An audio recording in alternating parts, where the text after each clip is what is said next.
తెలంగాణ కేంద్రంగా అనేక సంస్థలను స్థాపిస్తున్న హెటెరో గ్రూప్ యజమాని డాక్టర్ బండి పార్థసారథి రెడ్డి ఈ కోవలోకి వస్తారు. ప్రస్తుతం ఆయన భారత రాష్ట్ర సమితి పార్టీకి చెందిన ప్రజా ప్రతినిధిగా ఉన్నారు. 2022వ సంవత్సరంలో తెలంగాణ రాష్ట్ర సమితి పార్టీ తరపున రాజ్యసభకు ఎన్నికయ్యారు. డాక్టర్ బండి పార్థసారథి రెడ్డి ఫార్మా, ఇథనాల్ రంగాలతో పాటు గారియల్ ఎస్టేట్, ఇన్ఫ్రాస్ట్రక్చర్ రంగాల్లో కూడా పెట్టుబడులు పెట్టారు. హెడ్సిమ్ estates and realtors private limited, జూమార్ట్ హోటల్స్ ఆయనవే. హెటెరో వైన్ పవర్ లిమిటెడ్ వంటి సంస్థల ద్వారా పవన విద్యుత్ రంగంలో కూడా పెట్టుబడులు పెట్టారు. సింధు హాస్పిటల్స్ పేరుతో ఆయన హాస్పిటల్స్ కూడా నిర్వహిస్తున్నారు.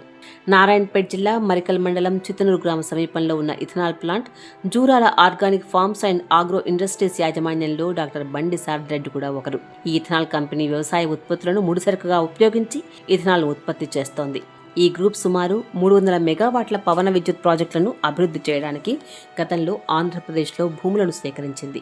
దేశవ్యాప్తంగా మోడీ జమానాలో ఒక పద్ధతిగా ఎంచుకున్న రాజకీయం ఒకటి ఉంది. ఈ రాజకీయం మేరకు 2021 అక్టోబర్ నెలలో ఆదాయం పన్ను శాఖ హెటెరో గ్రూప్ సంబంధించిన కార్యాలయాలు, నివాసాలు, ఇతర ప్రాంగణాలపై దేశవ్యాప్తంగా దాడులు నిర్వహించింది. పన్ను ఎగవేత, లెక్కల్లో చూపని ఆదాయం, అక్రమ లావాదేవీలకు సంబంధించిన ఆరోపణల కారణంగా ఈ దాడులు జరిగాయి. ఈ దాడుల సందర్భంగా పెద్ద మొత్తంలో నగదు, బంగారం, విలువైన వస్తువులు పట్టుబడినట్లు మరియు కంప్యూటర్ డేటా, కీలక పత్రాలను స్వాధీనం చేసుకున్నట్లు ఆదాయ పన్ను శాఖ అధికారికంగా ప్రకటించింది. పట్టుబడిన లెక్కల్లో చూపని ఆదాయం 550 కోట్ల వరకు ఉంటుందని ఐటీ శాఖ అంచనా వేసినట్లు వార్తలొచ్చాయి. ఈ కేసు తర్వాత ఏమైందో బహిరంగంగా ఇప్పటికీ స్పష్టమైన సమాచారం లేదు.